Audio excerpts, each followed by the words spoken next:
10 years ago, the phenomenal AJ Styles arrived in WWE, finally positioned to answer one of his era's great what-ifs. Already cemented as a generational in-ring great, Styles entered the stint in career best form, a consensus pick for the world's finest pro wrestler. Even still, doubts surrounded his potential in this WWE system, not exactly being greeted by a pristine creative regime. Over the past decade though, Styles has found an answer to every question, playing a range of roles en route to securing his status as WWE legend, an honour that now accompanies his broader industry prestige and stature. With that in mind, I thought it would be fun to chat with my fellow Grinners about the biggest and best bouts of Styles' run, even talking to a couple good brothers along the way. It's not been without challenges, but since his baffling TNA departure in 2014, AJ Styles is one of wrestling's great success stories, with this being the story of his decade in WWE.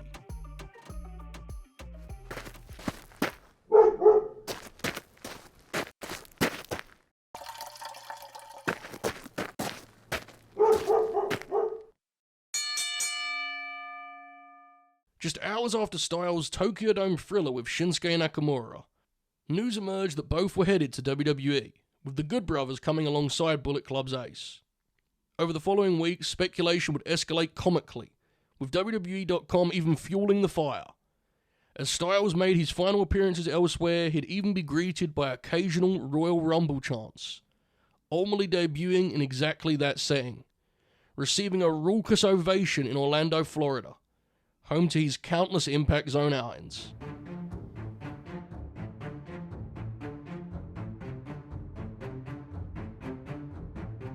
'16 Royal Rumble, an incredible reaction, that infamous shot of the Roman Reigns face of the yeah, exactly.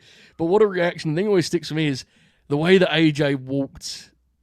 There was something about his, he took that moment in, you know, he took his time. There was no charging out, right? It was a moment in time, and that was obviously a stare down that became very relevant for AJ's run. Memories of that Rumble debut, Alex?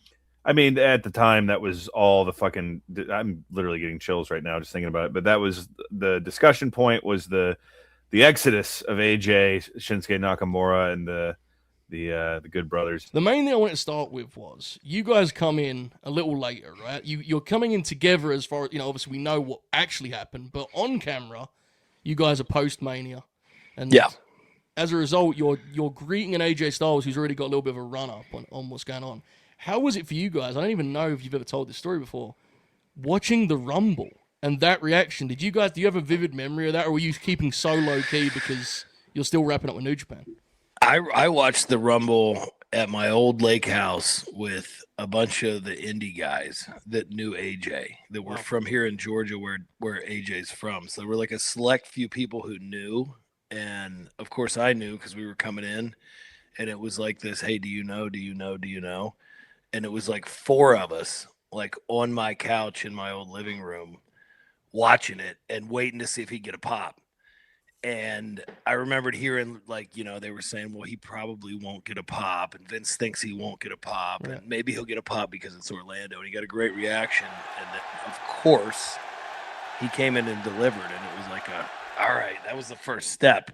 The second step was getting us to Staples, obviously. We are lucky, Oracle, with yourself, to have someone that was in attendance for that reaction, that moment, the debut that we never thought would come. A lot of anticipation, and man, did that crowd that you were part of react accordingly, right? Oh, yeah, absolutely. You know, I just want to briefly point out that, like, growing up in East Tennessee, you know, TNA was obviously a big part of my fandom, and that was like the main reason I watched TNA was AJ and Daniels and those guys. So, you know, following along with him going to New Japan and going back to Ring of Honor and stuff, it was super exciting to kind of have that knowledge, because by that point in early 2016, growing up watching AJ, him being one of my all-time favorites, him being a wild side guy, right? Like that was that was the big NWA promotion in the early 2000s when I was growing up. So getting to see him debut at the Rumble was amazing. You know, obviously, you know, getting to go to Rumble Live, but just like knowing that AJ was going to be there, like because I mean, we all knew that it was like the rumor. Everybody was like, no one was certain, but we just we didn't know how they were going to do it or what. But like, it was just like, oh man, like this is AJ might be here. So Adonis, I'm intrigued as our lead John Cena correspondent at Late Night Grin, but also the actual young person on the platform. How old would you have been when AJ Styles arrived in WWE? So I actually would have been 10 years old because it was in January 2016. I didn't turn 11 until June. So my early memories of AJ were, funny enough, we're doing a decade. I was a decade old, which is actually sounds a lot older when you say a decade instead of 10 years. But it was really funny because I remember I was a big WWE.com guy. I would always check the website because I could never stay up to watch the shows because I had school. And I remember the article that said 4 big names from Japan may be heading to WWE. And I was like, who the fuck are these guys? Because I remember we did Ring of Honor the night before. Yeah. And we actually, he actually kayfabed us though. Uncle did. Yeah. He really did. It's not that, and like I said, Uncle's one of our brothers. AJ Styles is one of our brothers, but there's certain things we just don't always tell each other. And right. This was something to the point where I think they must have swore him to kayfabe because he didn't tell us. We did a big 2 suite in the ring in somewhere Duluth, Georgia. Duluth, Georgia, yeah, north of Atlanta, and that curtain call, Ring of Honor curtain call picture went around with all the stuff, following the retirement and the tribute and the awesome Talking Shop Live that we did. But yeah, for sure. Us and the Bucks and AJ, we knew that we knew what was happening, what was going to go on. We knew AJ was going somewhere. They knew we were going somewhere, so we stayed till the end of the night. We did a 2 suite and those people in that arena had a good time. And the very next day, he debuted, and I remember texting him and telling him I love him. I was like, I love you, buddy. Have a great debut, and he just wrote, "Love you too, thank you." And seeing that reaction was something that I knew that he would get. We knew it. Yeah. We knew how hot the Bullet Club had gotten, especially when AJ Styles came in and the hotness that we ran that 2014 and 15 with. That was a very, very, very, very cool moment, and I'm glad he got that reaction.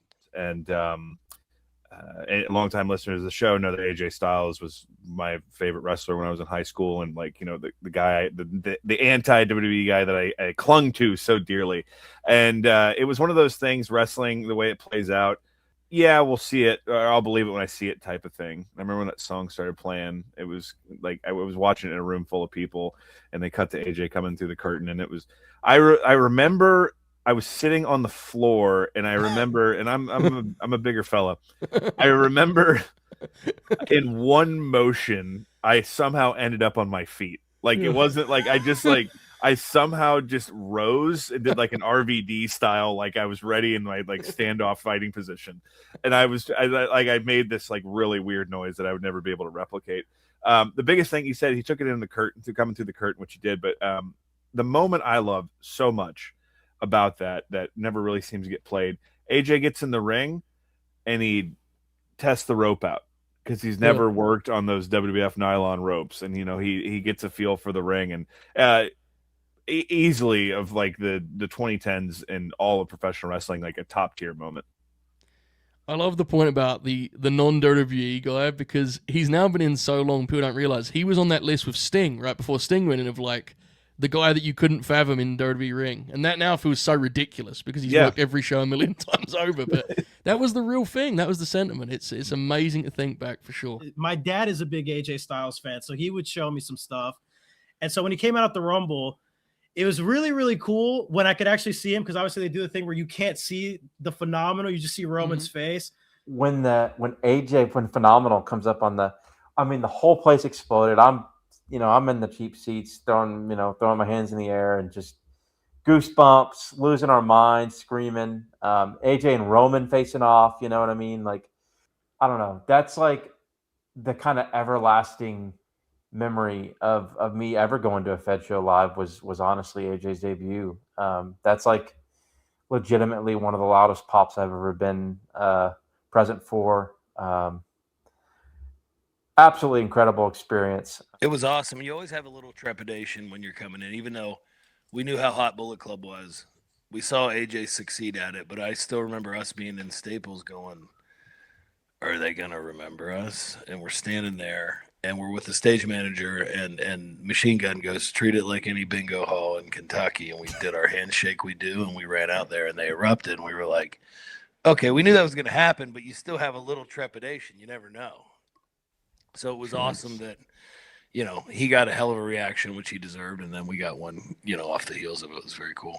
And I also remember too, talking about that, like, you know, we heard coming in that, certain people were going to be positioned a certain way, and you know, Vince didn't necessarily know who he was, and there was something about I remember AJ took personally being told that he needed to be a rabid dog and he needed to go after the Miz. And I mean, he got in the ring with the Miz, and I think in a working way, but he beat the living piss out of him. And that might have been like either right before we debuted. I think it was right before we debuted or right after. And once that happened, you know, it was on, and they knew that AJ was the real deal. Because I heard that over the youthful years in WWE, they would tell you, well, you need to be this way. You need to be this aggressive. And it wasn't real defined, but when you tell AJ Styles something like that, he takes it as a challenge, and you're getting it, and you're getting all of it. So it was very cool. After losing at WrestleMania in a match that settled far closer to good than great, Styles' skeptics had some evidence to point to. One night later, though, things would begin to truly take shape, earning number one contender status and entering a program with Roman Reigns, which would equally include the arrival of Gallows and Anderson, collectively battling a trio that would define a later wrestling boom.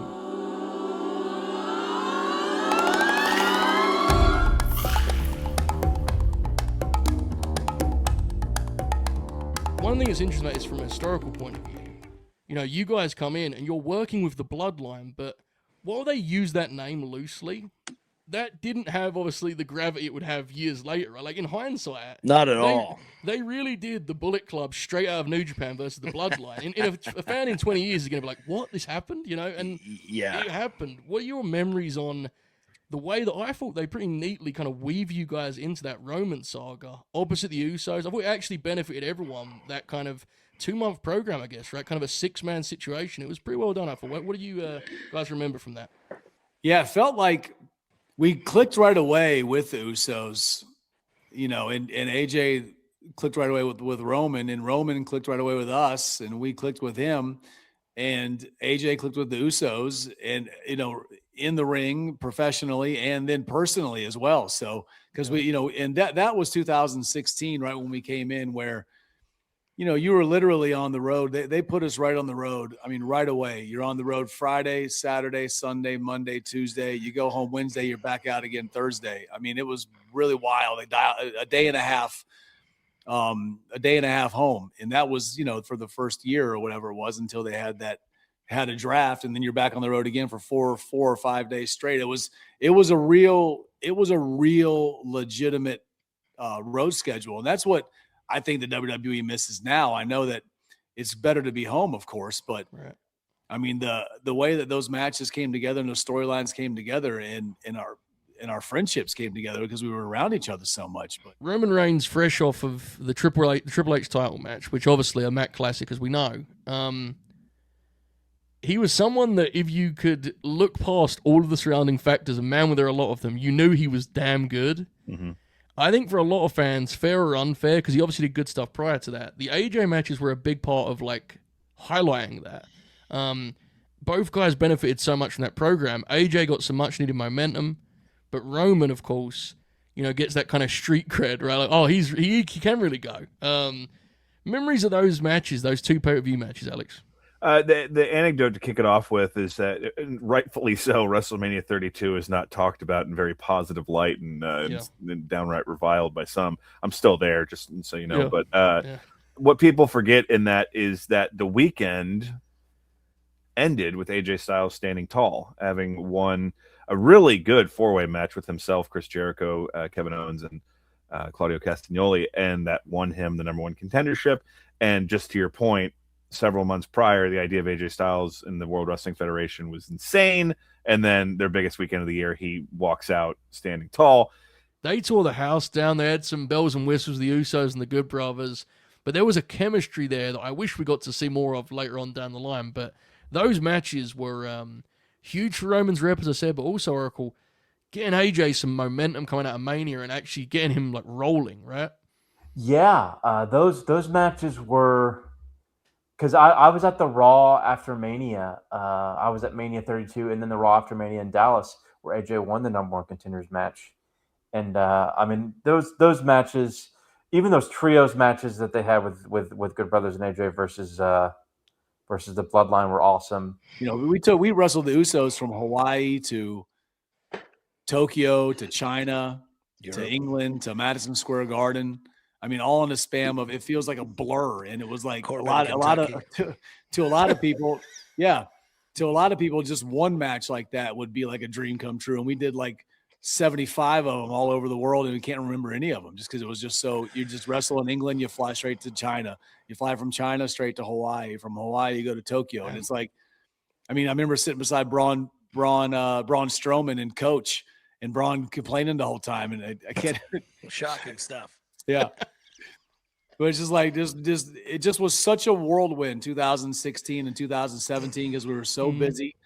But it was so cool it was really cool to get to just have to mesh with Roman and the Usos the way we all did, and with AJ. But I feel like the fan sentiment, the bitterness towards him changed a little bit with those series of matches because the passion and vitriol lessened after those, and it was more of just like, boo, Roman Reigns, instead of we fucking hate you. And AJ is magnificent in those matches. The Extreme Rules one where he does the phenomenal forearm like to the outside that drives Roman through the table, that's one of those things. I have watched that sequence, I've seen a gif of it, hundreds of times, and it is so beautiful. And it's one of those things of like, oh, it's so aesthetically pleasing, but it looks so brutal at the same time. It's that's the magic of wrestling, of course. It blew my mind again. I was 10 years old watching this guy fly around doing fucking springboard forearms and drop kicks and the springboard moonsault into the reverse DDT. Like, that stuff blew my mind. I couldn't even, if I tried doing that, I'd tear both my ACLs, and that's just is what it is. Most people would. So it was really, really cool. And obviously, getting to see him work with the people we got to work with. Joe, it's an interesting time too. Like, we love talking history, you and I, but if you look at, leading up to us coming in 2014, 2015, 2016, the WWE landscape, and I've thought about this since then. Roman Reigns is developing into a top guy. When we get there in 16, he's a top guy. He is a top guy, but he's not the top guy that he becomes.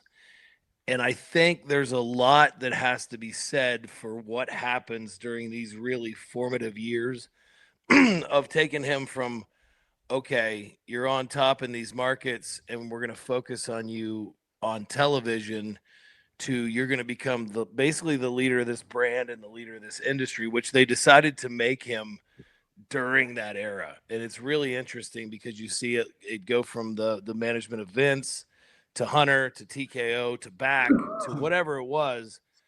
But no matter what happened during that time period, they decided this is the guy and he will go all the way. And he basically will be the next Rock. And he did. And he became a generational performer. But there's a lot of credit that has to go to AJ Styles, to that intertwined program with Cena, like during that era, that cultivated him into being like this superstar. Because there was a long time, like from my first WWE run into that run, where there weren't like massively huge built stars. And when you watch The Shield, and we watched it from Japan as the Bullet Club was blowing up, you could see they were going to go with Roman, and they had to go with Roman.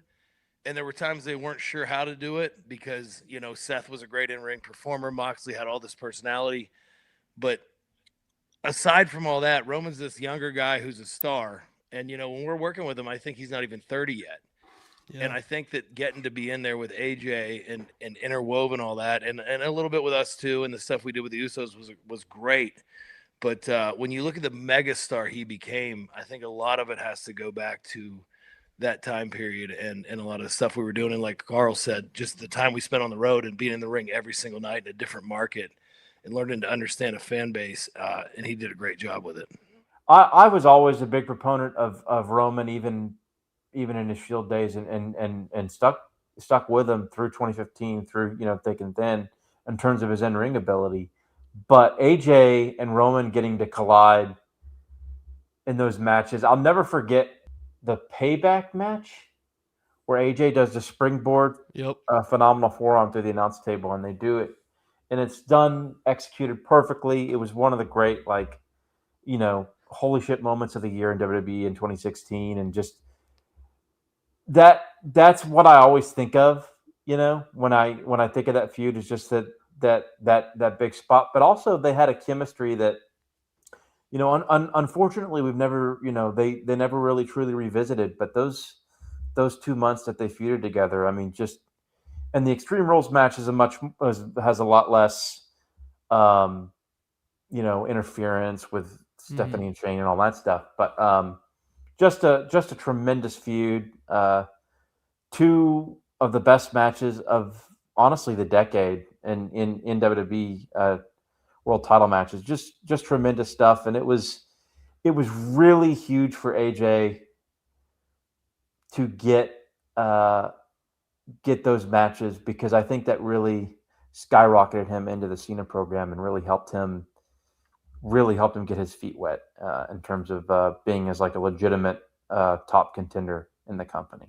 They just had a fantastic chemistry, and it was, again, so fresh into AJ's run with the company that it just seems so novel. And like those, you go back now and watch those, and you kind of feel like, yeah, of course these matches were fucking great. But at the time, they were just blow away.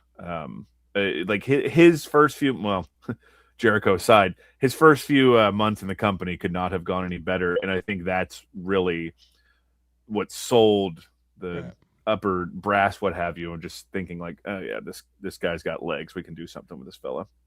One thing that is interesting, with the benefit of hindsight, a decade later, is, the big story was, how are they going to execute this kind of Bullet Club crossover, right? The Club, as they branded them.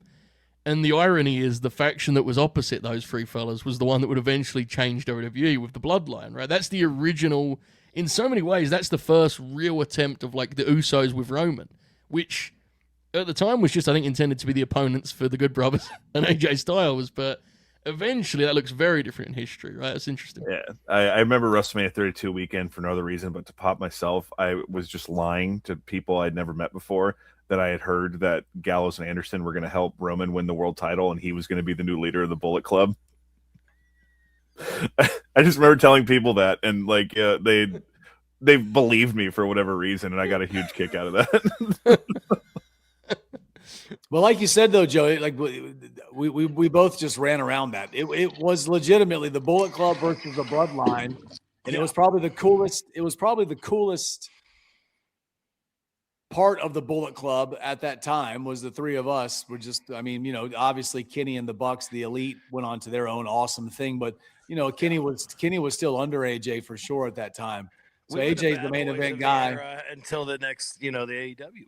And then and they were calling it the Bloodline. So if anybody goes back in against, they're going to see the Club versus the Bloodline and go, "What was this? What did we miss?" Right. Though he remained without the WWE title, Styles left the Roman Reigns program in possession of some momentum, rocking the house with WWE's new centerpiece. That led him directly to the promotion's immovable top star, finally meeting John Cena in a generational dream match. The setup for that eventual trilogy would include a heel turn as well as a Barclays Center triumph that cemented Styles as a made man.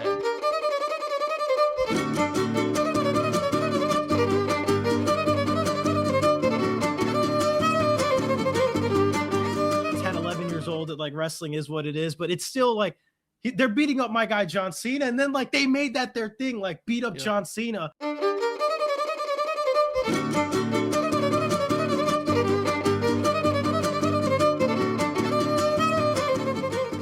Remember, I had one friend in school that watched wrestling, and we get to talk about it, and he knew how much I love Cena, so he'd always bring up beat up John Cena just to piss me off.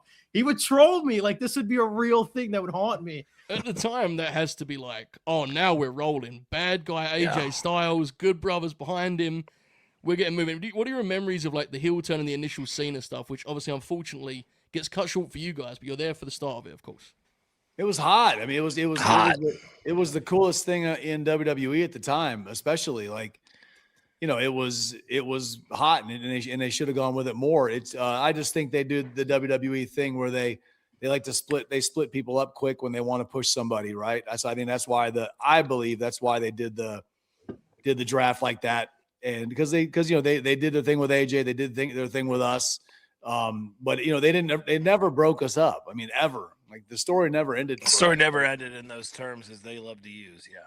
But yeah, the Cena stuff was great. The heel turn was great. I mean, doing the stuff with John was great. And I think we held our own with John and on microphone stuff, and got some great feedback backstage when we went back after working with John in there. So the blow off to the Cena Styles saga, the rivalry, the trilogy, Royal Rumble stadium crowd, famously not leaving the ring for that one, right? All bell to bell inside the ropes. A memorable match for sure, Alex. You were in attendance, right? I was at the Alamo Dome. Yeah, it was a fantastic match, and the SummerSlam match is one that I don't have as much reverence for as a lot of folks do.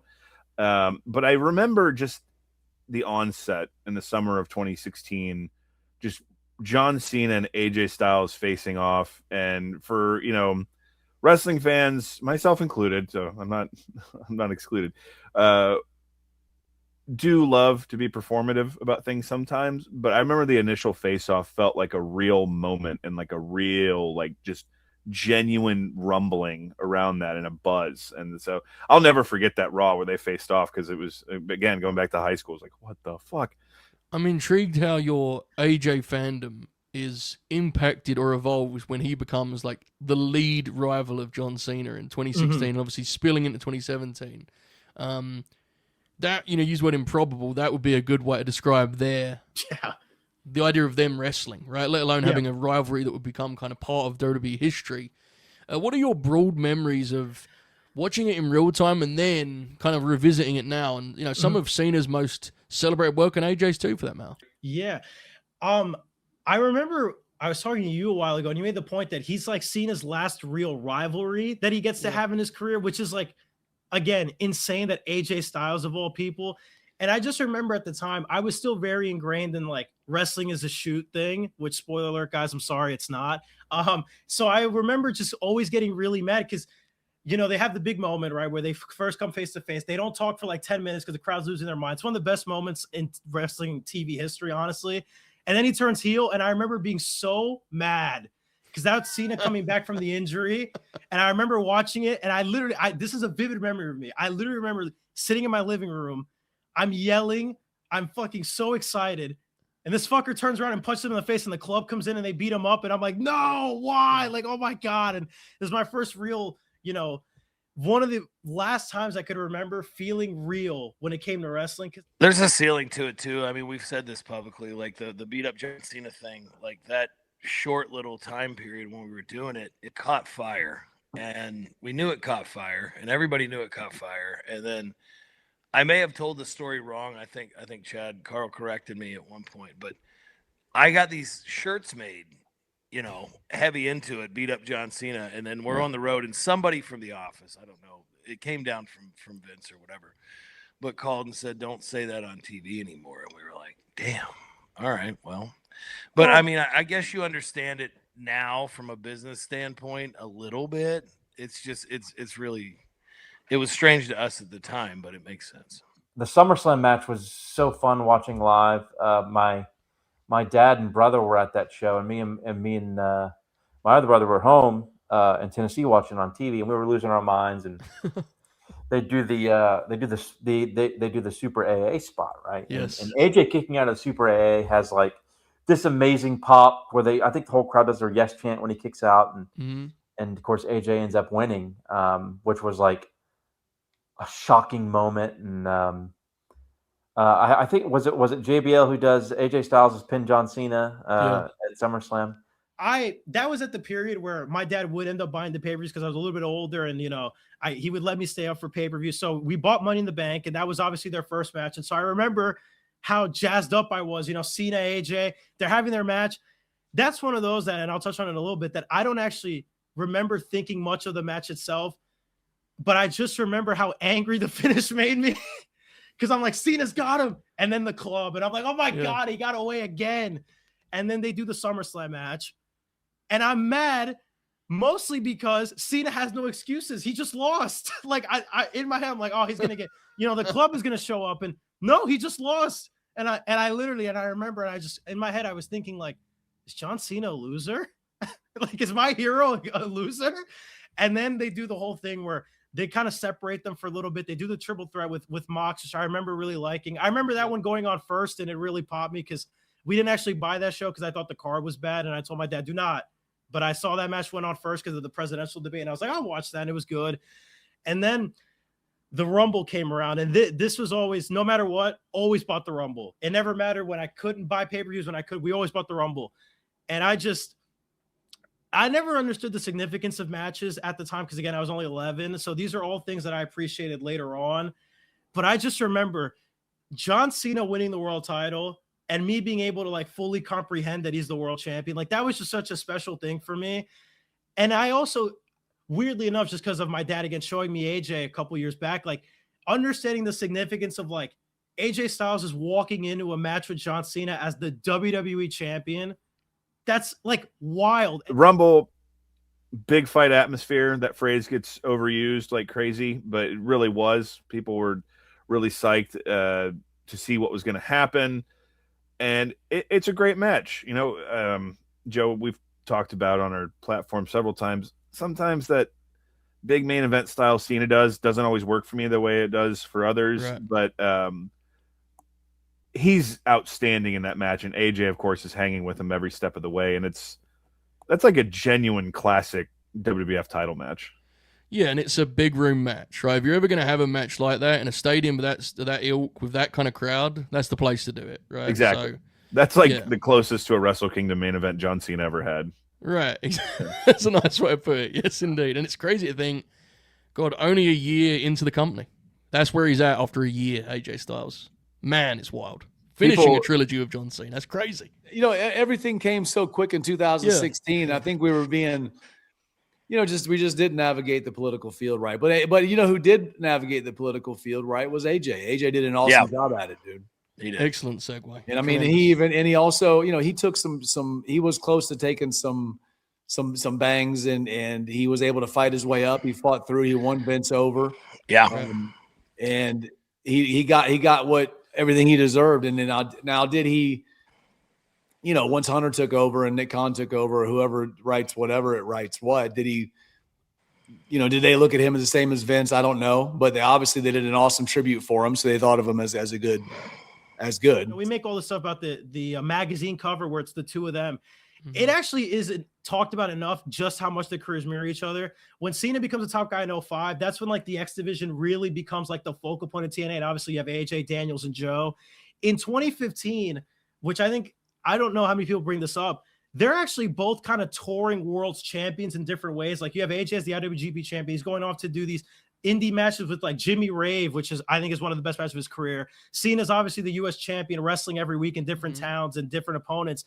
And then they meet together in 2016. And it is legitimately, like, one of the cooler pairings in wrestling, because for how distinct they are as wrestlers, their paths are actually really similar and their trajectories are really similar. And then, of course, the Rumble match is just terrific. And they go balls to the wall and trade finishers, but it's really exciting and an absolute classic. Of course, that's the match where Cena gets his 16th title.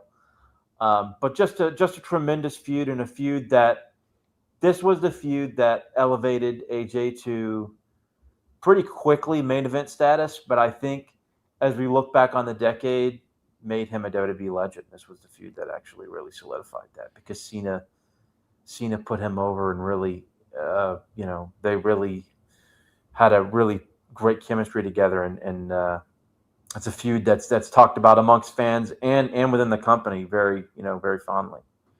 I'd have to think about it a little bit more now. I think the Rumble match is maybe my favorite AJ match ever. There's a couple contenders in there, obviously, with a guy as, storied as AJ Styles. You can name a million of them, but, like, there is something to how they work that match where it's your big match epic. You get your big moves, all your near falls and stuff. But it always amazed me how Cena could kind of quietly always work an AJ Styles match, weirdly. And like, I know it gets thrown around, PWG Johnny would do all the code reds and stuff, but like AJ was very meticulous in how he would get to like his big spots. And I always felt that John really matched him well in that. And so the fact that they never left the ring, the fact that it's Cena really desperate to prove like, no, I can beat this guy. Like, he's not better than me. Like, I can prove that I am a real wrestler. Cause that was AJ's whole thing. And it's just always cool. Cause we bring it up a lot, but like, if this was 2010, there's no chance something like this happens. And no fucking chance AJ Styles is doing a pay-per-view trilogy with John Cena. Like, it's just not happening. And so for them to have the match that they have, and I honestly, more than most of Cena's later work, so to speak, I actually think it ages really, really well. Yeah, and I think because things happen so fast now, people don't appreciate that even just as little as 10 years ago, the pacing was still different. Like, literally AJ Styles, his first year in the company, the only thing to really compare it to at that point in time was 16 years prior with Kurt Angle, as far as like a rapid ascension, or what was that, 13 years prior with Brock Lesnar. Right. But yeah, you get the point. Yeah. You mentioned the Money in the Bank match. Indeed, I'm very fond of it. A great example of the selflessness of the top guy for Cena. Yeah, a match absolutely, that is built around the idea of this guy may actually be better than him, right? Yeah. That was the value of John Cena. It tells a great, great story. Unless we forget, along the way, in between, the Barclays triumph and the Rumble blow-off, AJ claims the WWE title. And there's no greater evidence of what Cena did for him than he comes out of, in the middle of that feud, let alone coming out of it after the Barclays win. When he wins that belt, it doesn't feel like a surprise. It's a slam dunk. He has to win the belt, right? Yeah. That tells you where he was at. What are we looking at? 8 months into the company? 7 months into the company? Yeah, that's it. It's insane. Such a quick turnaround. Yeah. I remember I was flying. I think if you could go back in time, we were flying back from overseas, and I even tweeted out like, because I never cared to tweet things, and I was like, no one thought anybody would do it, that any of us would come in and take over the WWE, and AJ Styles is now the WWE World Heavyweight Champion. And like now I look back, probably the WWE guys there were like, these fucking guys just are always talking shit. I never had a filter, and that's probably it's either for better or not or whatever. I wish I didn't have a filter and sticking up for ourselves with storylines or whatever. But no, I knew he would be. Once I saw AJ in Japan, once I was around his matches in Japan, right. And dude, this guy doesn't drink alcohol. He didn't drink at all. He was never partying. Like, dude, he had one thing on his mind, and it was being the best, dude. And he was the best wrestler I've ever seen. And the way he did that over there, he took it to the next level, man. So I wasn't surprised. He was undeniable. And if you can make yourself undeniable, then essentially that, they say perception's reality. Well, that was his reality. And he lived it, and that's why he got it. And it's a beautiful thing. And that's why, he got the send-off he got. Part of what makes AJ's run in WWE, I think, and you can kind of extend this to a lot of his work, is he's never really treated like less than, like he's treated like a big deal in these matches, and he's wrestling like really big stars too. So I think their rivalry is incredible. I've always considered him the second best Cena opponent behind Punk, in my opinion. And so it's always really cool to get to talk about, because again, like you mentioned, Joe, I mean, you were around heavily in those spaces in 2015, 2014. Like, imagine telling somebody that when he's in Ring of Honor and he's in New Japan and he's wrestling in the G1 and all that stuff, like, hey, in 3 years, John Cena and AJ Styles, big feud. And imagine telling somebody 8 years later, big feud in lore too. Like, WWE makes a point to bring that up. So it's really cool. I love all their stuff together. Just as he had in New Japan a couple years prior, Styles' work as lead heel quickly earned the adoration of fans in attendance. With a staggering WrestleMania hit opposite Shane McMahon of all people, Styles officially turned babyface, ultimately claiming the WWE title and launching his time as the main man on SmackDown, even holding the promotion's top prize for over a year.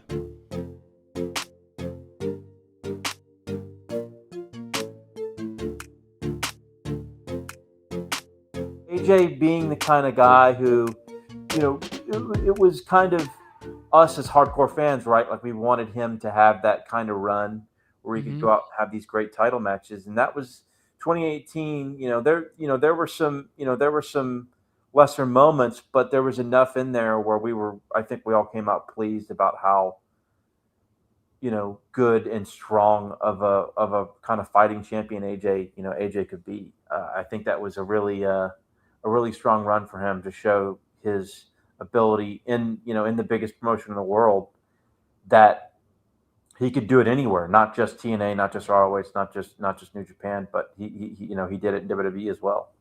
I've always thought, Alex, I've always loved the comparison of what Brett was to New Gen, AJ was to this late 2010s, weirdness that we had in WWE, where it's like, you knew you had AJ at least on the card, right? And he was kind of the safe hand. Amazingly, within 2 years of being there, he's like the guy you can trust. And I've always thought a very Brett moment for AJ was him being elected to like, okay, we've done the gender thing. We're going to now stop it so we can do this Brock deal. Let's just go to AJ Styles. And of course, because it's AJ Styles, with respect and love to Jinder Mahal, who I think we both have a sort of loving acknowledgement of, right? Because there's no reason not to, right? He's like, good for him. He had the best Jinder Mahal match by like a hilarious distance on SmackDown. By 20 country miles, man. and again, all due respect to Jinder, but that was one of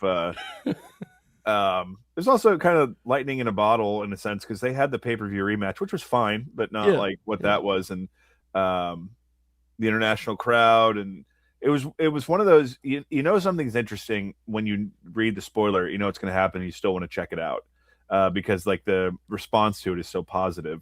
And that's a wonderful comparison to Brett, when Hitman was working Berserker and fucking Papa Shango on the house shows and whatnot. And that run had a lot of had several long feuds. Even the Nakamura last man standing match is very good. But I thought that the last man standing match at Money in the Bank is, again, quietly not only their best match together in the company, but quietly one of AJ's better as champion.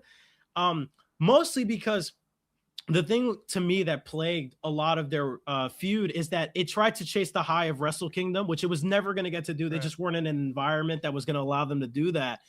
So what they decided to do was have like an actual last man standing match. But the Rusev match was awesome. That was like a really great 1 month feud that they did. I believe that was Extreme Rules 2018, I think it was. Yes, sir. Just a terrific match. I know you're a big fan of that match as well. And the Samoa Joe feud, I like the SummerSlam match a lot. And the Australia match that I think we did for Green Grappler, I believe. Yeah. Is absolutely terrific. One of the most unique matches of the 2010s. AJ Styles Finn Balor happens on 24 hours notice. They have a babyface match. They throw up the Too Sweet. And with that, they acknowledge what's, let's be honest, had been acknowledged, but in like a kind of wink way, right? With the club and, that was just an outright, like, we're doing this. This is a piece of history, basically, as a make good for fans. That has to have been a weekend where you're watching from a distance, but you're thinking, man, people care so much about that Too Sweet and this group of guys, and it must have been cool for you guys just to watch that from, whether you're at the show or not. It was a pretty neat moment, right, historically? So if, to be totally 100% honest, at that time, we were very, very, very, very, we were in the middle of trying to figure out that political ball game. Right. And so when we saw that match on the card, and then we saw that on there, we couldn't help but feel a little bit of like, it's bittersweet. What is going on? Like that, to us at that time, it weirded us out. Now zooming back and zooming out of it and looking back on it, obviously,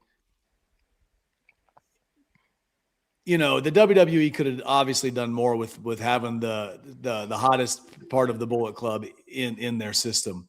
But looking back on it and seeing it, I mean, that's what we created in Japan, and now it's on these pay-per-views. It's a terrific match, but I think more than that is kind of symbolic of a moment there, right? Like a wrestling era. You were to map out that time in wrestling. I think that's one of the moments you circle as this was a weird time for wrestling, and the Too Sweet, I think, being very symbolic of that. But it's a really fun match, Alex, right? Yeah. Do you remember it got a action figure set a couple years ago, the Dual Elite pack? I do not. That's awesome. It commemorated that match. The Finn, the interchangeable head was the end of the match where all the paint was wore off. It's tremendous. Yeah. You're exactly right. one of the few times in my life I thought I was having a stroke was when I read the tweet that announced the change to that show that said it was the picture of Kurt Angle with the American flag, and it said Kurt Angle fills in for whoever, and AJ Styles wrestling Finn Balor because, you know, everyone got scurvy or whatever, so the show got all fucked up. Seeing what we created as our own in Japan is being even somewhat acknowledged on WWE television. It meant something. Right. You have to deliver the moment. I think at that point in time, we wish the delivery would have been a tad bit different, but they delivered the moment because it's two bridges in the Bullet Club history. Right. It got delivered, but could have been done with more regale, of course. But that's just, you know, it's professional wrestling. It's WWE, so it's their show. It's the way that it is. But yeah, definitely an iconic moment that I think, like you said about, you know, the stuff previously, looked back upon, it'll have a big impact for people who care about that part of history in the Bullet Club and the WWE runs. Yeah, I think it's fascinating, right? The idea that in that moment you're watching it like, oh, this could be so much more. But it's, in history, that's like a kind of signature moment for fans. Sure, it's and very you got strange. it's the photo op, babe. The photo op's there. There's a big house behind it, so you know. Yeah, and they always use it on, you know, whatever it is. You know, AJ and Finn were never even in the Bullet Club together. You know? Never crossed paths. That's the funniest part. Maybe never liked each other. Who knows? Yeah, there was top guy heat. You know what I mean? Like weird. It does. It's like Hornswoggle and Little Boogeyman, but way different.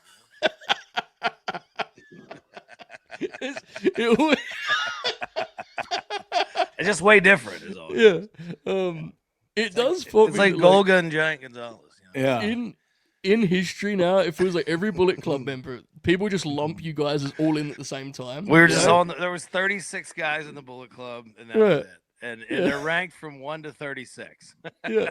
Yeah. And just through pure dumb luck and happenstance, these two guys that represented at that point in time, which was probably the hottest selling t-shirt in wrestling, and this, like, if you didn't have to know anything about the actual workings of it, but everyone knew what the Bullet Club was.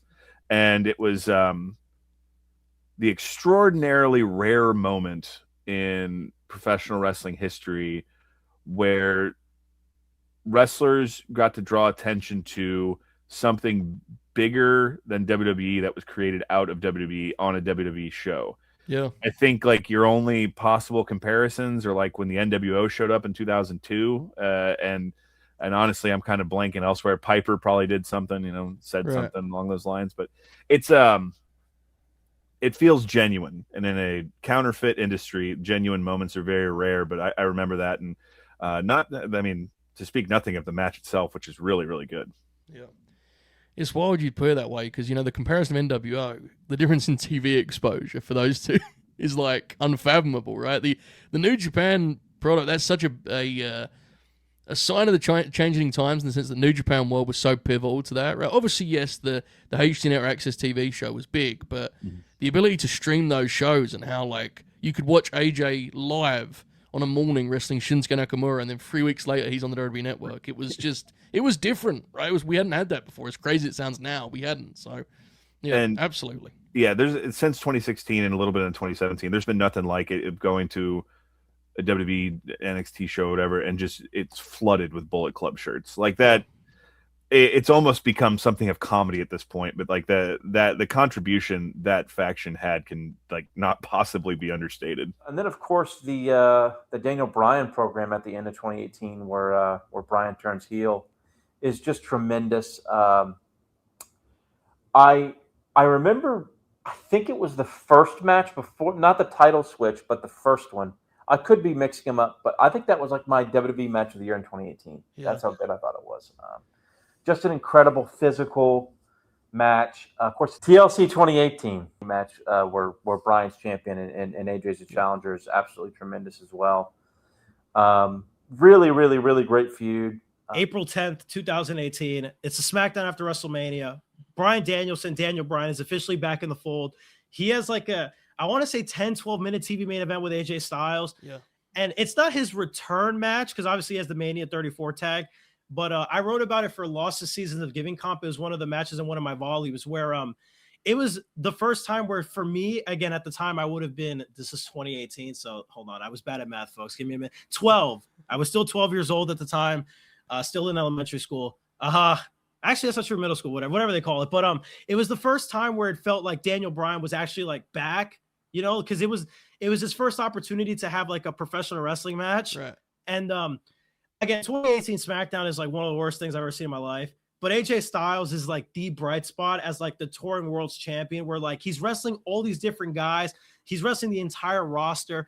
And the thing that stands out to me about the Bryan match specifically, outside of my personal attachment, because for me, Bryan was behind John Cena. Bryan was like my guy, you know, a guy who was smaller than everybody else, but who fought like hell to make things happen. He was somebody that like young me could really look up to and be like, you know what? At the time, I wasn't particularly tall or strong or anything like that, but like when times are tough, you can fight. And obviously the Fight for Your Dreams promo, when he announces that he's coming back, is a staple of his run. The thing with the AJ match is that I don't know how much sense the statement will make, but it's always the way I've described it. It just kind of feels like a TV wrestling match. There's something very comforting about Bryan Danielson coming back and his first singles match being with a guy that literally had like pretty much the same path as him. It just took longer. That Rusev match is such a great example of AJ's value as like an ace, because it's not supposed to be a big main event match. It's a maintenance like B pay-per-view title defense, right? And he gets so much drama out of that, but he doesn't do it in a way where it's so often that can feel like a guy overextending to elevate a contender that's not going to get the push he needs. Right. He doesn't do that. He doesn't sacrifice his own credibility, but he still manages to lift Rusev. And obviously Rusev's great in that match. It goes without saying. You know, the most memorable time of 2018 was we went overseas. We went to United Kingdom, Germany, all over Europe. And it was 2 weeks. That's when they did 2 weeks of, it was 15 days. It's basically the end of the 2 weekers because you go into COVID and they never happen again.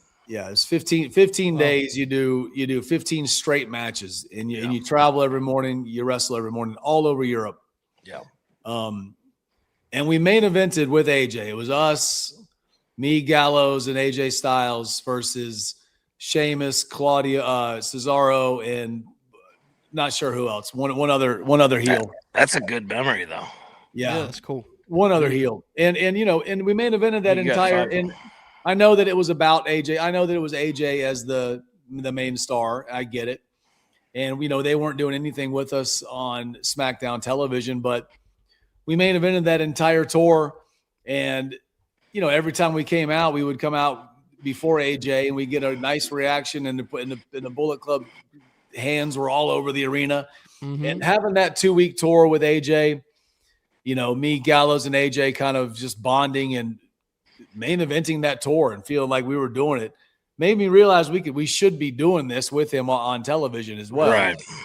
Or at least furthering our story in some way. But just thought, dude, that was a memory that I remember having great times. Dude, 2 weeks with him doing that was badass. It made us feel alive again in a time period where we didn't feel so alive. The Joe stuff, it's not a perfect comparison. It's not quite as good as what I'm about to, compare it to. I do like the idea, though, in 2005, Eddie and Ray have a feud that is so different to what they did in WCW, right? Like, it's so popular. It wasn't as good as that, but there is something charming about AJ and Joe, a decade removed from all these TNA wars, having a feud about Wendy. And, Joe doing a promo with what does he have? He has the book in his hands. Do you remember that? When he has the when he reads the bedtime story. The bedtime story, that's what I'm looking for. I mean, that's just the fact they pulled it off and got it over. And I do think people hate no finishes. I love the SummerSlam finish, and I especially love when AJ goes over to his family and it's, Daddy, why are you bleeding? And he's just standing there enraged. I thought that was terrific stuff. He has two sides of the heel. Joe's either a cocky asshole who's like looking at Brock Lesnar and saying, hey, you better look at me when I'm talking to you, or we're going to fight right now and I'm going to beat the shit out of you. Or he's an absolute menace who's going to people's houses. And like, usually invading houses angles are really corny, but there's something very sincere about Samoa Joe, who like feels like he could legitimately break into your house and like beat the fuck out of you at 3 a.m. 3 of you took on the all-star team of Indeed Samoa Joe and Sanity were Joe's backup there, which is quite the matchup. Quite the matchup, I got to say. A unique one. What version of Sanity are we talking about here? We're looking at Alexander Wolf and EY. So, there we go. Little TNA action in there, right? Give me EY all night long, baby. It was interesting. That's pretty cool, actually. Samoa Joe, Eric Young, and AJ Styles in a WWE house show main event is a pretty cool TNA factoid, I suppose. Right? Is. Absolutely. In real time, AJ Styles versus Brock Lesnar felt like the greatest match WWE had hosted in some time to me, Alex. What about you? I was live in the Toyota Center that night, and I have been to a depressing amount of professional wrestling events in my life, and I would put that up. You know, I don't have them numbered, but that's up there with the best matches I've ever seen.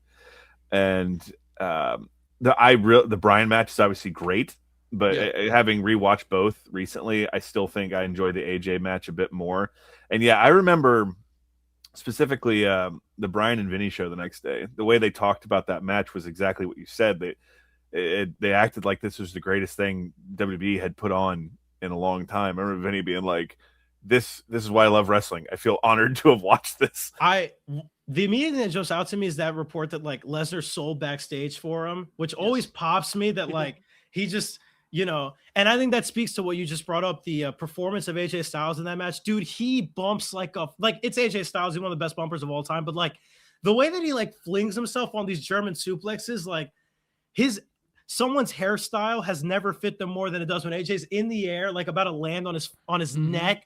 And it's like constant too. And it's one of his more scrappy performances because he doesn't really get to do a lot of the big flashy high flying stuff. He has to like actually get down and fight this guy, which is obviously a losing battle. Like you see AJ and you see Brock Lesnar and you think, oh, this guy should, why are you going to stand and fight Brock Lesnar, But he doesn't. He kicks him in the leg repeatedly. And I think it's just such a smart match. I remember posting something that night about like there's no question that AJ Styles is the best wrestler in the world right now, and it's Brock is obviously an incredible professional wrestler when he wants to be, and for whatever reason it seemed like he took a liking to AJ in a very quick amount of time, and they went out there and put on just this unfathomable match. Like the Brock and the calf crusher, the way he's just screaming and leads to where he takes AJ's head and he's bouncing it off the mat. And the biggest thing to AJ, the brilliance of AJ Styles is what leads into that closing sequence where he's just getting the shit wrecked, man. And his, you just think he's dead, just the dire state that he's in the ring. And then his comeback is fire up. And, the moments of success that he has where he that way of wrestling Brock where you stay on him, when he's hurt and you keep at it, and the kicks he throws. It's just an unbelievable match. And I remember the way the crowd was. I've mentioned this before. I almost prefer to sit at like an elevated or mid-level so you can kind of absorb the crowd energy more. Crowd was excited, and then they kind of were getting restless with AJ getting killed. And then AJ came back, and then there was a little bit of this, and then Brock cut him off. And then by the time he got him in the calf crusher, like, grown men screaming with passion, like, tap out, that type of shit. So, yeah, incredible match. And I still think, at least of AJ's WWE run, but of Brock's career, one that you'd have to put up near the top of the list. In 2019, hell of a decade. You guys linked back up in 2019 on Raw, and we've talked about this. That is a run at the time, and I'm sure you guys, it's a similar feeling. It's bittersweet. At the time, it's like, oh man, it could be this, it could be that. It's crazy how much the OC branding, which a lot of us kind of dismissed at the time, and that logo, that's like sustained. Like fans really remember that, right? It's weird that it's so loved, and we get asked so much about it. Yeah, because to us, we went, yeah. I mean, that was our don't go to AEW. Clap on the back, It was, and but people remembered it, and they wanted it, and they wanted more of it. Yeah, and that's what's important about it, I think. And it caught a little magic a couple of times. So there's got to be a reason why they put us together in 16 and it was magic. They put us together and they brought us together for some reason in 18. During that match, during those house shows, they did a full blown heel turn in 19. Look at. Full-blown heel turn in 19. A comeback again in 2022 at the Barclays Center with an amazing return. I mean, there's something there. The Clash at the Castle where he's going to retire in the suit. And then that one as well. It's just like you just wonder, like, you know, any of those times they could have just ended the story and written, Right. you know, if they hated us, Finished it. if they hated us so bad, just have AJ beat the fuck out of us or something, you know, like. It's long-term torment. But they couldn't do it. Yeah, so you know, or like we should have turned on AJ or something. But Yeah. you know, that was another good one that has gone down, that has kind of been forgotten. We turned heel on Ricochet, and it got a massive, Sure did. it got a massive reaction, and there's fan phone reactions. They're going crazy when we're beating them up, and he does the Styles Clash from the second, and it's like, holy shit, they're back together again, and it's hot. It was hot and truly heated, and it was, you know, that's when I think Heyman was right and Raw, and I think we thought there was a chance for it to go absolutely crazy, and then just, you know, things went sideways again. Since losing the WWE title in November 2018, Styles' WWE run hasn't always been quite as picturesque. He's noticeably secure though, bulletproof to a fault. No longer his brand's top babyface, Styles has been more of a utility player, adjusted according to the surrounding pieces. That's included a couple club reunions, coffins, giants, and more recently, an all-time crowd reaction or two. Now officially a WWE legend, Styles has gradually added to his almost incomparable caliber.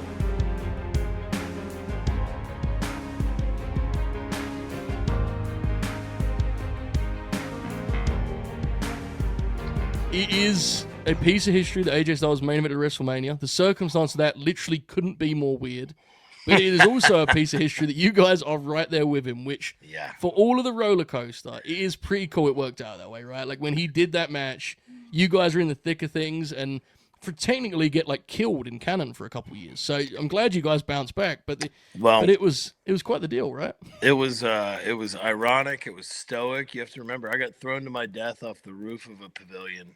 The machine gun took the last tombstone the Undertaker ever delivered. He now has double surgically repaired knees, and he won't deliver another one. He's gone on record to say it. He took the last one. It was the main event of COVID WrestleMania, the movie match, AJ Styles, Undertaker in the Boneyard. And then 11 short days later, after all the text messages from the top brass in the company, we are unceremoniously told that we will have to take a walk. And we did. And that breathed life into the aftermath of the Good Brothers, which, for better or for worse, that's why we're here right now. So, yes, sir. Very ironic, very iconic, but it's amazing how much we get asked about that match. Yeah. And the fact that Taker's so vocal now, and he's come out of, you know, he kayfabed the character for 25 years. And now he speaks as a human, and he has his own podcast with Michelle and everybody else. So he speaks openly about it.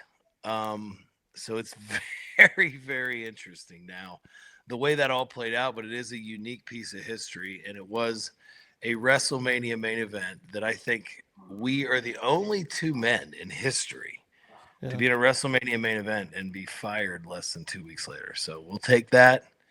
It's an accolade.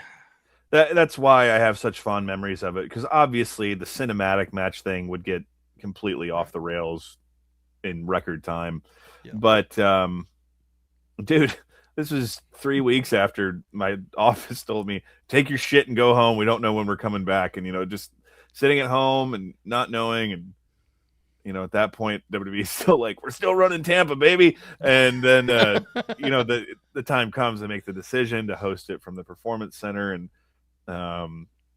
that was the happiest I had been in several weeks, as silly as it sounds, to watch like wrestling. And then the way it concluded, it was the first night, right? Yes. Because Brock and Drew the second. And it's just so fun and silly.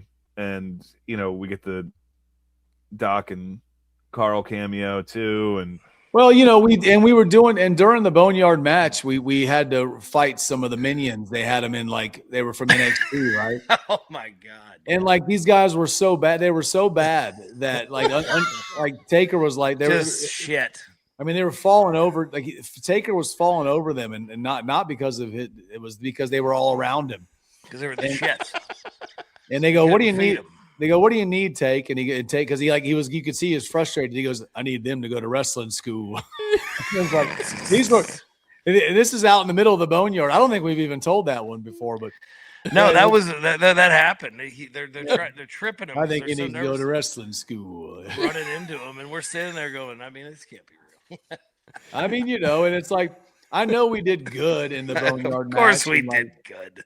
And it's just, it was cool to be there and honestly to bond with him. Like, we both brought Taker a bottle of Jack Daniels because I kind of felt closer to him. Like, we were hugging and shit at the end of that night. And, it was a special moment. It was in this scary, weird time of COVID.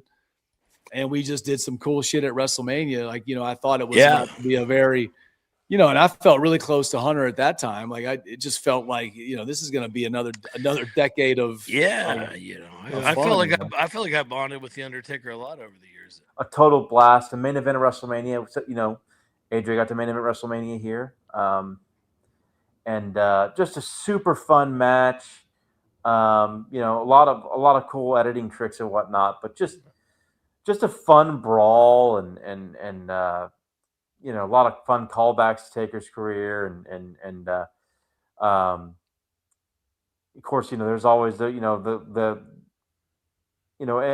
I say this positively, the meme shots of AJ smiling and Taker coming up from behind him, and I think the Good Brothers take bumps off of a roof or something in that match, if I'm not mistaken. They technically die, right? They get killed off. Yeah, they're killed or something. But it's just a total blast, and it was a super entertaining main event, and it was a good time had during a pretty dark time. So, but yeah, it was a fantastically fun match. I think would be the best way to describe it. How often, when recording something like that, do you go to yourself, what is going on? What is happening right now? Like, it must have been so surreal, or is it just, this is pro wrestling, this is what we've been asked to do, let's do it? It's that simple, right? It felt like, dude, because COVID was weird for everybody. You talk about the Boneyard, dude. It felt like we were back. Like, this was the kind of stuff that we love to do. Like, we want to do entertaining shit like this, and it was like, this is going to be really, really, really, really badass. And so we were excited about it. I mean, we were pumped up about it, and it was really cool. That's the kind of stuff that we love to do. So, it didn't surprise us because it's WWE. We knew it was going to be amazing. We even said that a couple times. Like, we know that the smoke and the cameras and all this is going to end up being badass. And, as cheesy as it was, like, Z-rated horror film stuff, it was legitimately a badass movie, especially at that time. It was really cool. AJ's just such a fucking goof in it. And then because he's fucking the Undertaker, he manages to get his arm split open at that one point in the match, and they're filming this, and I don't know what they could have actually done in a real bell to bell situation at that point with the Undertaker. So I think this was probably a safer bet, just in terms of something that would be more memorable and more fun. And it's just so goofy and like an old school pro wrestling, a Memphis, they shoot the angle at the local fair where someone gets jumped type thing. It's just a lot of fun. I thought it was absolutely genius. You take your personal take out of it. What else are you going to do in a COVID setting? Right. You have this 25-year character who's an undead zombie, and he goes back to it year after year, and he's going to hang up the boots finally, and there's this guy, and he has this legacy, and there's only one way they can fight because they can't do it in this Spartan arena, so they're going to go and they're going to fight on his terms. It was awesome. It was a movie. It was perfect. And we sat in Japan in 2016, and I remember, like, John Cena had a laptop in Ryogoku Sumo Hall, and we watched the first ever Hardy Compound, whatever that match was. And we're going, what the fuck is this? And then 23 minutes later, we're like all going, well, I think it was awesome. Yeah. I think it fucking ruled. And that was the birth of it. And it was genius. And then we were part of the Boneyard match, which, I mean, you can argue it however you want. I think the Hardy one with the cameos was just genius too. But the WWE production between the Boneyard and the Undertaker match, you can't deliver a main event, but that's a hell of a movie. It's a hell of a movie.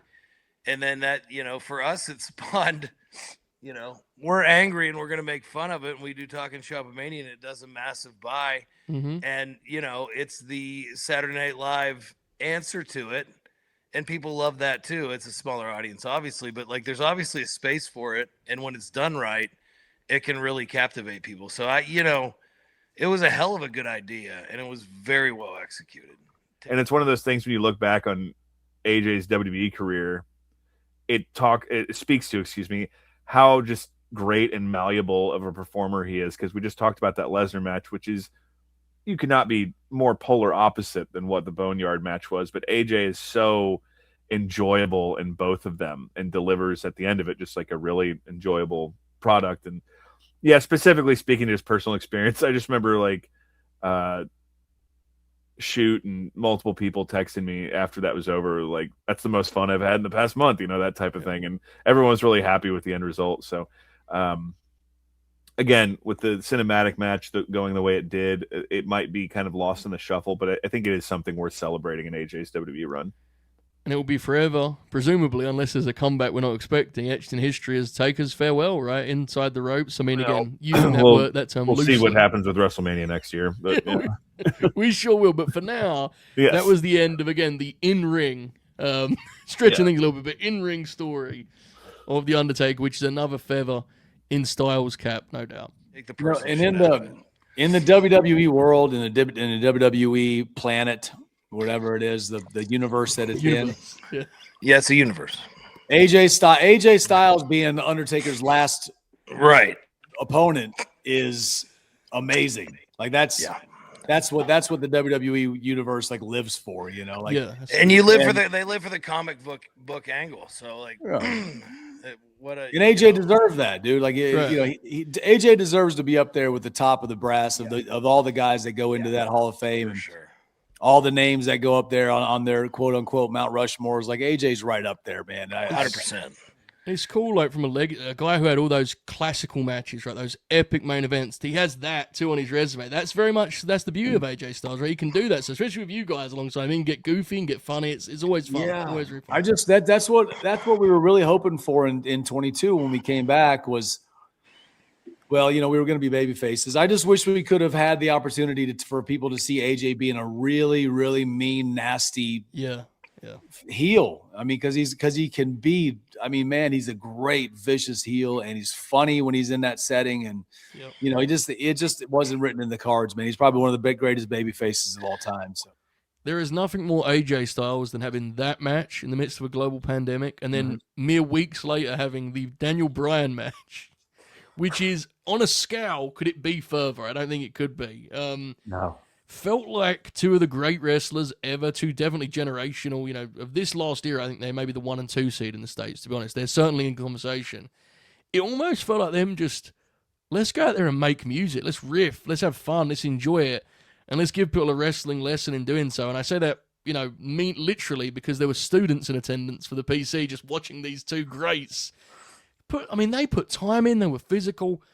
I remember vividly the live reports of that match, Oracle. What do you recall about the week leading up to that? We heard about they've got this crazy match coming and then being able to watch it. It was wild, right? I remember reading this match was excellent or whatever, and like watching it, like it was really engrossing, and they were able to. Like they work really tight and snug and physical, and they really made it not hard to watch something with no fans, right? Like you said, it was just the trainees there. Yeah. And they worked this really physical match, mat base, where they built to their big moves, and they've had really physical offense, and really made a pandemic era match work. But also did it, but it was also so good that it would work in any other, era, or during any other. It was very, very impressive. I think it's the most impressive match of either guys. I don't think it's necessarily the best match of either guys' career in WWE, but I think it's the most impressive that they pulled off between both Bryan and AJ in their WWE careers. That they could have a match that good and that engrossing and engaging literally when no one was in attendance in a small warehouse, right? Like it was just, it's remarkable how good that match is, really. And both older guys with injuries behind them.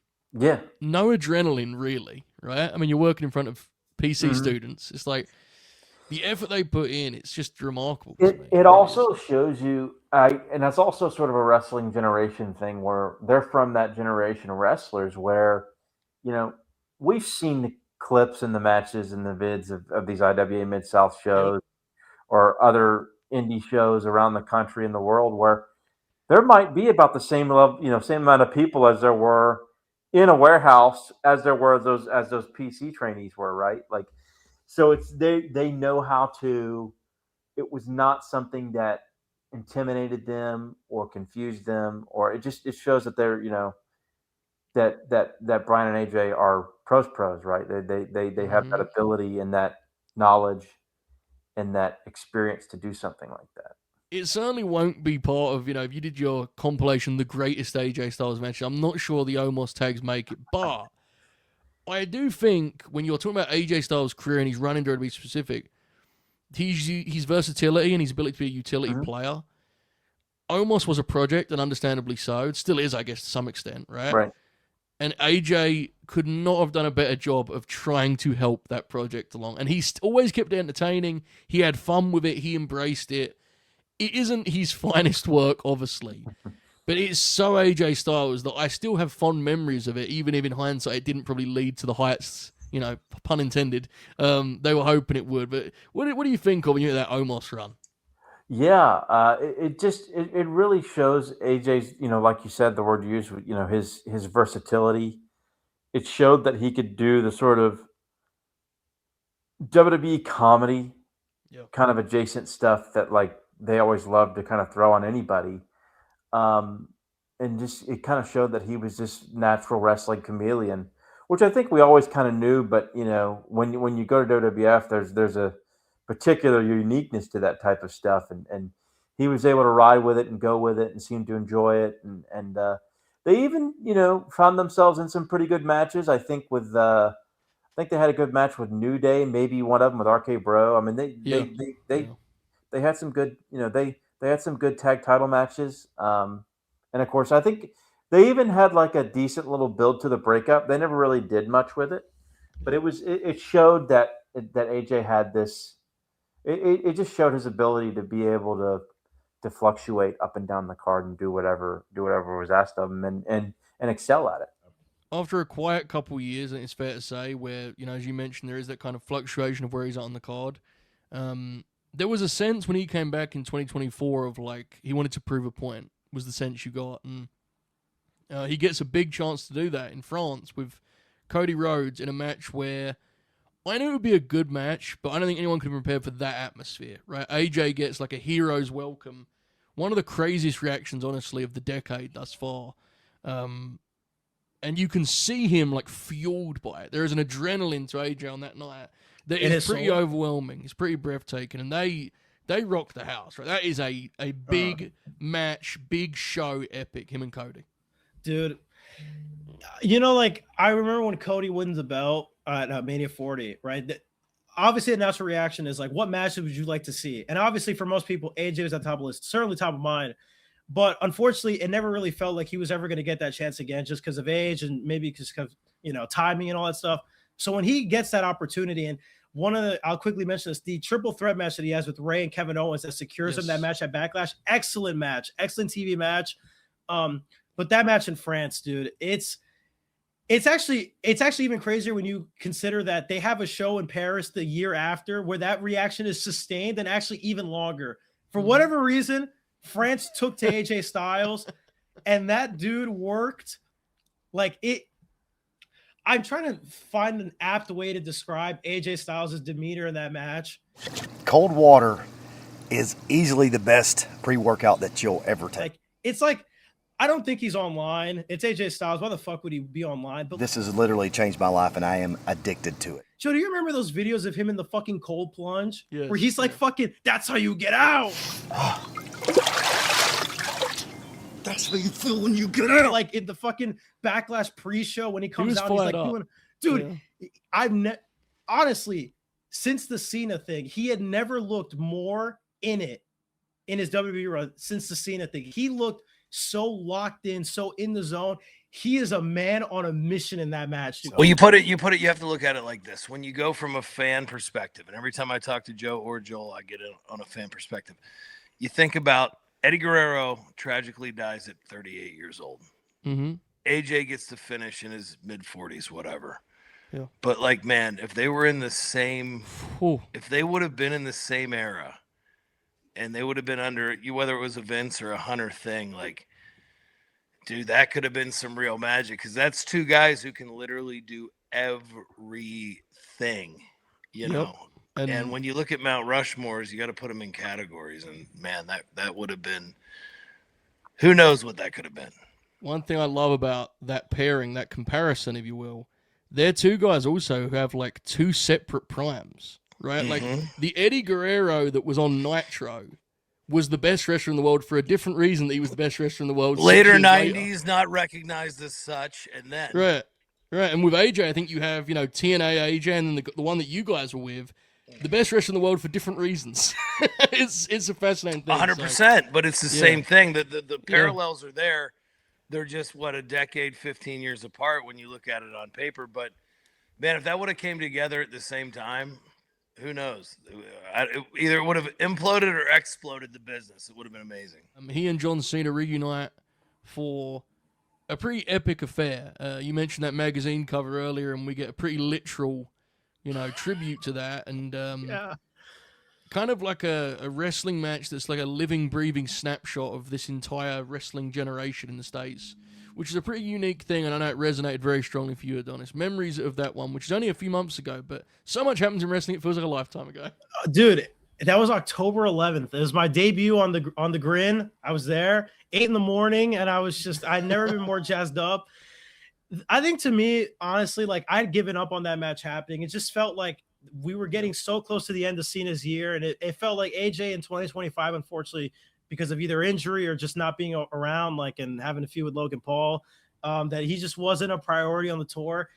And getting that match, and those types of matches where it's essentially a tribute match can get, again, really cheesy, but there's something about, like you said, it's the two guys that legitimately defined their worlds and their era in so many ways. Getting a chance to again, seeing AJ do TNA tribute moves in a WWE ring against John Cena is in and of itself an unbelievable thing. Seeing him wear trunks is also an unbelievable thing. His thighs were out, folks. I'm not even kidding.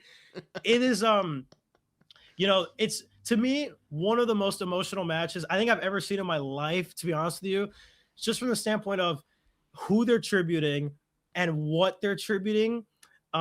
I try not to hit the, last of a dying breed line, but it really is that era of wrestling with more of those guys leaving us in different ways. It does feel like that kind of chapter in wrestling history is closing its doors. And so to me, it felt like the correct two guys to have that type of match because of where their worlds lied. And, obviously the Bray Wyatt tribute is one of the most lovely things you'll see in the crowd doing the Fireflies, and even so, as an actual match, even if you just want to take away, the tributes and stuff, it is actually incredibly well wrestled as two old guys who are doing moves that they don't normally do and probably have no business doing. Thank God John did not go for that 619 legitimately. He probably would have died. It is really cool to see how they incorporate that sense of, struggle and mileage and age and, how the years have caught up to them. And it's a match that mirrors real life in a way that very few guys can ever capture like they can. And so I'm really glad the match happened. One of my favorite matches of all time. And it's a reminder that it doesn't always happen. And it's, you don't want to get too romantic about wrestling because it's, it is what it is as a business, but it's cool when the greats can find their way back to one another, especially when you don't think they ever will again. Since we began working on this project, an awful lot has changed. Suddenly embroiled in a war with Gunther, Styles shared 2 grueling bouts with the ring general, putting his career on the line in the latter. 10 years removed from his WWE debut, AJ Styles walked the Royal Rumble ramp one last time. Bidding farewell after seemingly his final match.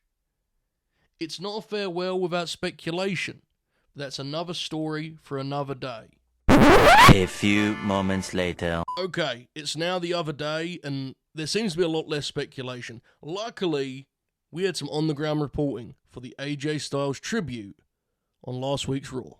It is very cool, fellas, that just by chance, the way this worked out, we're recording this after you guys made an appearance on Raw. Now, I never doubt you guys, you know this, but if you'd have told me the boy's going to be on Raw in 2020, I said, I don't think so. But there you were. And more than honestly what you did on the television show, the moment we saw afterwards in the ring, that's now been on socials and such, is one of the realest things you could ever see in front of fans, legitimately, right? And Yeah. I guess it's hard to even ask a single question. I know you guys have recounted the kind of the day, but now we're a couple days, removed from it. What's your gut, your instinctive reaction when you think of that Raw tribute, which from the outside looking in, they nailed it, I thought, to be completely honest. How did you guys feel? They nailed it. I mean, it was incredible, and I'm glad they reached out to us multiple times. Like, we were unsure if, and it wasn't about,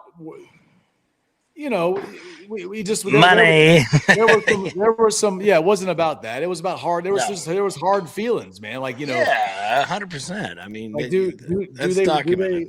do they want us there? Like, Right. why are they reaching out now when we just were there? Like, I don't know if we should, I don't know if we should go there or not. We didn't know if we should go, but we wanted to go. And that was hard, and that's why we didn't say yes until 41 Saturday hours night before. Yeah. But it was just figuring out that AJ was really going to retire, because we legitimately didn't know, because his head must have been all over the place, maybe with his decisions. Sure. He hadn't told us yet. I think he expected us to just kind of know. So, getting there and seeing that he was really truly winding it down. He's truly retiring. It was like, oh, okay, hold on a second. Because AJ's a man of his word, dude. He's a straight up brother, straight up man. Man's man. When he wants to come out of retirement, he'll say, "I'm gonna do this one match," and he'll tell us, or he'll, in my case, he'll expect me to know, But once I saw how nervous he was trying to write that promo, Yeah. and I'm watching how everybody's acting, and I'm seeing this stuff on the tribute, and I'm going, "This is real. This is okay. This is crazy." And like, I knew it was real when we walked in that room, and they go, "This is Alan's mother," and I go, "I have never seen Alan's mother in my life, and I've known Alan for 17, 18 years." You know what I mean? And Alan's that friend that doesn't introduce you to people. He's now. When there's like a weird guy sitting in the corner, and you're like, "Yo, this is my Uncle Ken." Yeah. And, he's a good guy. No, not AJ. He just doesn't even. He just walk right by people, and I'm like, "Dude, can you give me an introduction here or something?" Yeah, like, 100%. But I'm glad that we were able to go there and wipe away all the bullshit. And now that I see that it was obviously a real retirement, I'm glad we could be there for him, because he clearly, he meant a lot to us in our careers, and I think we meant a lot to him, because for AJ to take the time to even mention our names on Raw, that it means a lot, because he's been around a lot of guys, man, and so it was a special day, especially with us being out of the company right now in the situation that the way everything played for them to reach out. You knew it was a big deal for him, because obviously they didn't have to, and I'm not saying they didn't want to. Right. Everybody's very welcoming, but it was awkward for us to step into it. We talked about it for days, in the back of our heads, knowing we're gonna go, because he is our buddy, and we both love professional wrestling. And AJ Styles' retirement is, man, I said it for a year almost, like Tanahashi, John Cena, AJ Styles. If you're in our age group remotely, or you grew up in that age group, anywhere in the wrestling world, one of those guys has touched you emotionally, fandom-wise, whatever. So my only regret of the retirements were that they were so close together, because you almost felt like there was more of a celebration. It was funny. My 18-year-old son, who just started wrestling, said, "Dad, you don't realize that while Cena was having his retirement tour, AJ already had it." And that's come out on social media now, and then AJ even spoke on it, but it makes sense because we weren't watching the product. We're Right. the busiest guys in wrestling who are, not on paper, so we're going everywhere and doing everything. But he was like, he wrestled this guy, this guy, this guy, this guy, this guy, this guy, this guy, this guy, and this guy, all leading up to this.